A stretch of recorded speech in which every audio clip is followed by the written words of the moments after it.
Hello, welcome to Security Updates with me, Hamse Daabjeerin, that always focus on issues concerning security in the East and Horn of Africa nations. Ahead on the program, Somalia military claims liberating new areas in Galgaduud region. Ethiopia says it has no intention to harm Egypt and Sudan. Kenya police chief sued over COVID-19 curfew killings. Ethiopia 2,000 charged over violence sparked by Bob Star's death. Al-Shabaab executed a man accused of sorcery in Middle Juba. Somalia military rescued 40 children from Al-Shabaab in operation.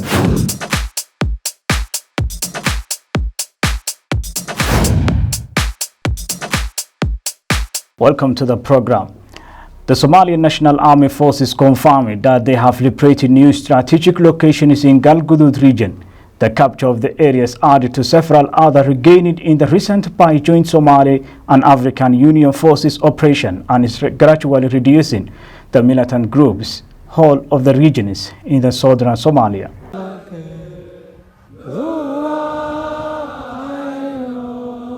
The Somalia military forces have claimed they took control of 5 strategic villages in the Galgaduud region of Galmudug state of Somalia, which had been under the Al-Shabaab control. Military officials said the forces killed 16 Al-Shabaab fighters during the operation and liberated Poale, Hirsifin, El Gureye, Goddurwa, and El Ali Mire areas which are south of Dusamareb, the capital of Galmudug state, affirming that the forces are still continuing with the operation to ensure all the Al-Shabaab fighters are flushed out of the remaining areas. This came hours after the Somali National Army killed 13 Al-Shabaab fighters and wounded several others in the lower Shabelle region in southern Somalia. The capture of the areas added to several others regained in the recent by joint Somalia and African Union Forces operations, and is gradually reducing the militant groups' whole of the regions in southern Somalia. Tensions between Ethiopia and Egypt over the dam is still political agenda of the regional state leaders. Ethiopia says it has no plan to harm its neighboring countries, Egypt and Sudan. Egypt has warned the dam project could have devastating effects on its economy. Mr. President, let me join others in congratulating you on assuming this high office during the historic 75th session of the United Nations General Assembly. Ethiopia Prime Minister Abiy Ahmed said that his country has no intention of harming Sudan and Egypt with a giant hydropower dam on the Blue Nile that has caused a bitter water dispute between the 3 countries. Ethiopia, Egypt and Sudan failed to strike a deal on the operation of the Grand Ethiopian Renaissance Dam before Ethiopia began filling the reservoir behind the dam in July, but the 3 states have returned to African Union-led mediation. Negotiations have previously fluttered over a demand from Egypt and Sudan that any deal should be legally binding, over the mechanism for resolving future disputes, and over how to manage the dam during periods of reduced rainfall or drought.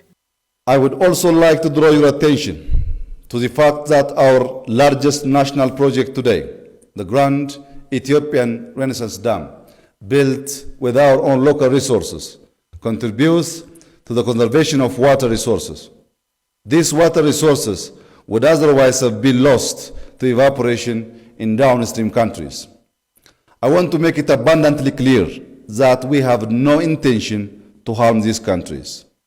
What we are essentially doing is to meet our electricity demands from one of the cleanest sources of energy. We cannot afford to continue keeping more than 65 million of our people in the dark. We have indeed been guided by the internationally accepted principle of equitable utilization and not causing significant harm in building this dam. Egypt says it is dependent on the Nile for more than 90% of its scarce freshwater supplies and fears the dam could have a devastating effect on its economy. Amnesty International of Kenya, International Justice Mission Kenya, Haki Africa and the Kitiyu Shah Sharia have filed a petition asking for monetary compensation for 5 victims of brutality as police enforced a COVID-19 curfew. They have sued the Inspector General of Police, the Minister in charge of Security, and the Attorney General. They accuse them of failing to uphold their mandate while enforcing curfew, leading to loss of lives, injuries, and looting of businesses. I know, especially when we introduced the curfew, maybe in the initial stages there were some challenges, and I want to apologize to all Kenyans, maybe for some excesses that were conducted. The groups have demanded a compensation of about 500,000 Kenyan shillings, equivalent to $4,600 for the 5 victims. Among those represented by the rights groups is 13-year-old Yasin Moyo, who was shot dead at his parents' balcony as police enforced the right time curfew. One police officer was charged with the murder of Yasin and is out on bail. The other victims are Joseph Simiyu, Judith Simiyu, Daniel Wathugi, Nganga, and Jaktun Auman Uchilo. The government has eased some restrictions and extended curfew start time by 2 hours. The Somalia security forces have confirmed that they have arrested a suspected Al-Shabaab member who was trying to fire a mortar shell, though Al-Shabaab has not yet confirmed this incident at all.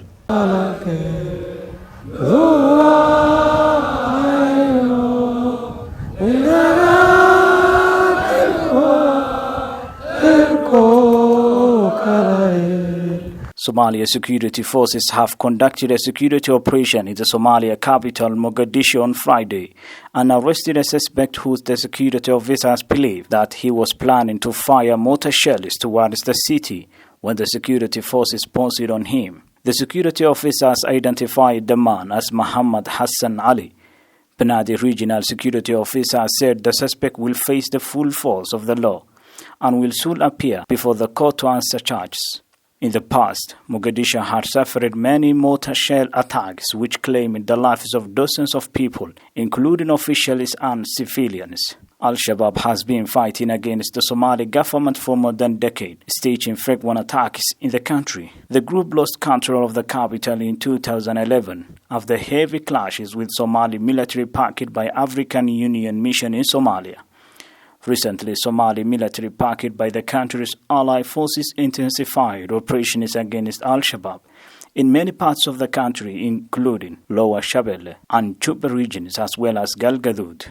Lieutenant General Diomede De Gea, the force commander of the African Union mission in Somalia, AMISOM, has visited troops in Jowhar as part of his familiarization tour of all the 6 sectors that form AMISOM. Lieutenant General Diomede De Gea, the first commander of the African Union mission in Somalia, has started to pay a visit to all 6 sectors of AMISOM troops in Somalia, including Sector 5 in Jowhar. According to AMISOM, troops from the Burundi National Defense Force (BNDF) serving under AMISOM are in charge of Sector 5, which is headquartered in Jowhar, Hirshabelle state of Somalia, about 90 kilometers from the capital city of Somalia, Mogadishu. The recently appointed AMISOM commander has applauded the Burundian National Defense Force for what he described the unwavering commitment and bravery they executed in 2011 when fighting alongside Ugandan AMISOM troops and the Somali National Army to liberate the Somali capital from Al-Shabaab. He noted that Somalia had played an instrumental role in the maintenance of regional peace in the past, and it was time for the rest of Africa to reciprocate. AMISOM has been fighting with Al-Shabaab for the last decade, and they have claimed that they removed Al-Shabaab fighters from strategic locations, though Al-Shabaab's military effectiveness still exists in some parts of the country. The group still carries out military operations on AMISOM bases and assassination in the central and southern Somalia. The Banadi governor of Somalia, Mohammed Filish, has held a special meeting with the district commissioners to discuss reducing the number of drugs that are smuggled into the region in recent years. Mahmoud Filish, the governor of Banadi region, has organized an event with the district commissioners of the region to discuss with them mitigating the number of drugs that are smuggling into the region in a big numbers for the last years. He directed the district commissioners that they must combat the drug sales in inner city areas in order to punish drug dealers, as well as drug addicts in their neighborhoods. He also urged commissioners and their deputies to close down all places indefinitely that were accused of selling and distributing drugs.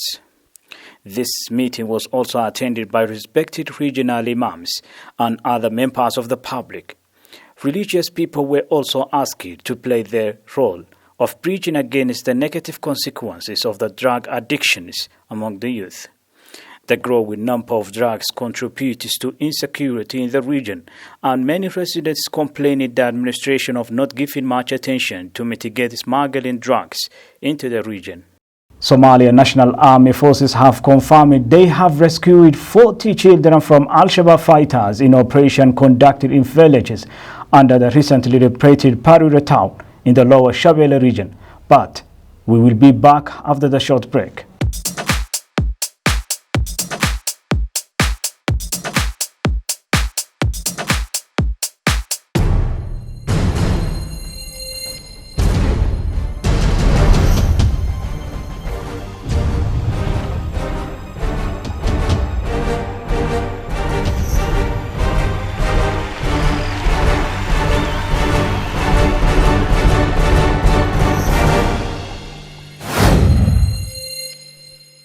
Hello out there.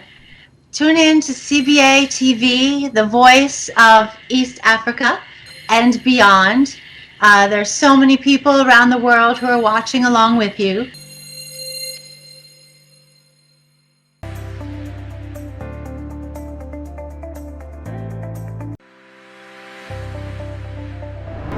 Welcome to CBA News Bulletin. I am Hamse Daabjeerin. You are watching CBA TV. I am Wangoingoge from Hargeisa.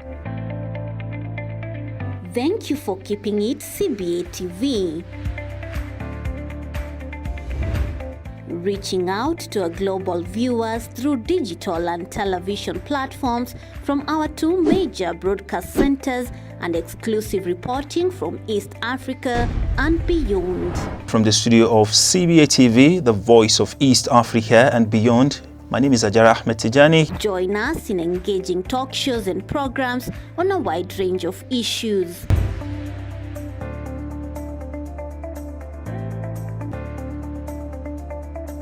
I'm Abdullahi Hassan. Welcome to Unscripted. Welcome to Associate, proudly brought to you by CBA TV.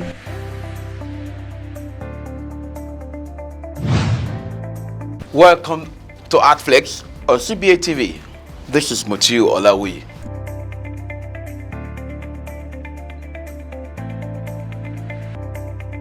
I welcome you to your show, our show, CBA TV News Review.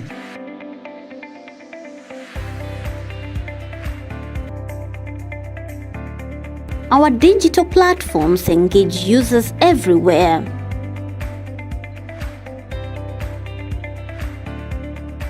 We inform, educate, and entertain.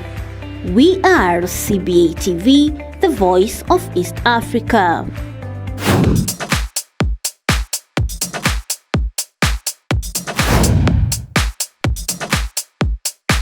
Welcome back again to the program. The Somalian National Army forces have claimed that they have rescued 40 children who were held captive by Al-Shabaab fighters, but the group has yet to confirm the incident.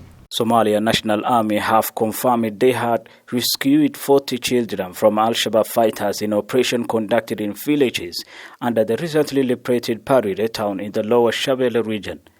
One of the Somalian military commanders told the media 16 militants were killed and injured several others in the operation aimed at flushing out the militants in the area. He added that the children were taken away from their families to be recruited as soldiers and were freed in the operation. This is not the first time the Somalian National Army forces confirmed they rescued children from Al-Shabaab. Last month, the Somalian military rescued 32 children who were allegedly taken by the militants as recruits in the Middle Shabelle region. Al-Shabaab has waged a war against Somalia's central government for several years in a bid to oust it and establish its own rule based on a strict interpretation of Islamist Sharia law. Unknown gunmen have killed at least 15 people in western Ethiopia The attack poses the latest security challenge for the government of Prime Minister Abiy Ahmed.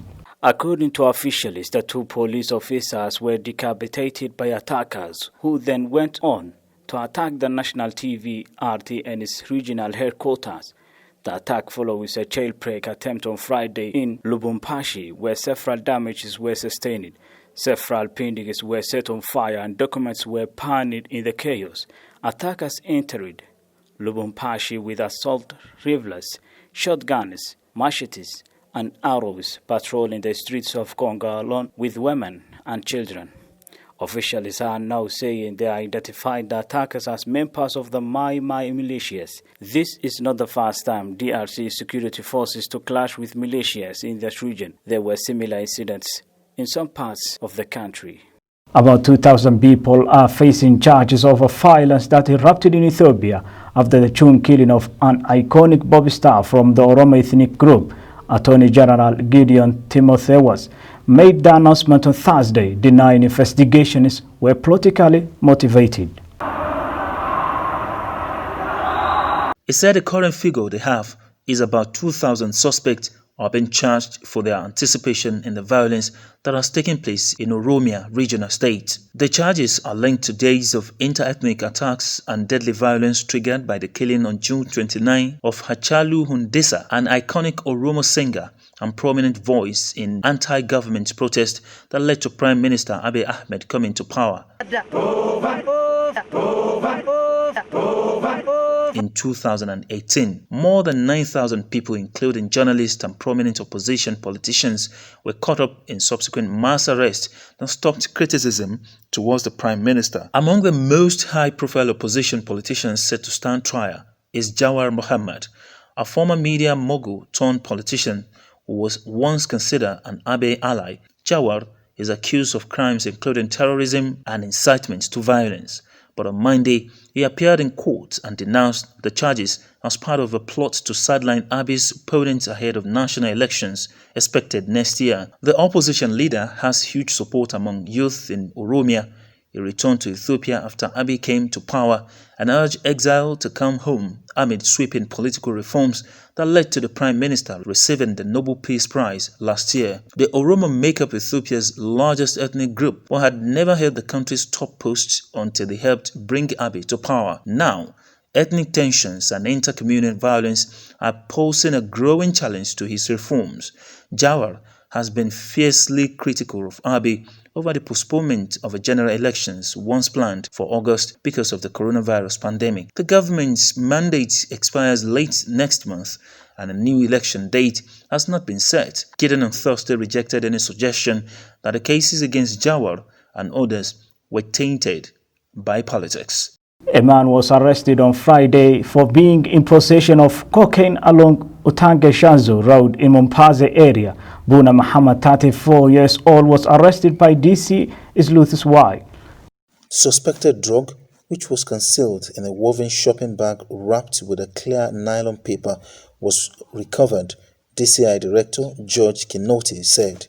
Kinoti said the exhibit was secured and samples sent to government chemists for further analysis where preliminary tests were positive for cocaine. The suspect will be arraigned on Monday. 4 months ago, police officers in Mariakani seized 5,231 rolls of bang and 12 sachets of cocaine in 2 locations within the town. The whole of bang has a street value of 1.3 million shilling, while the heroin is valued at 3,600 shilling.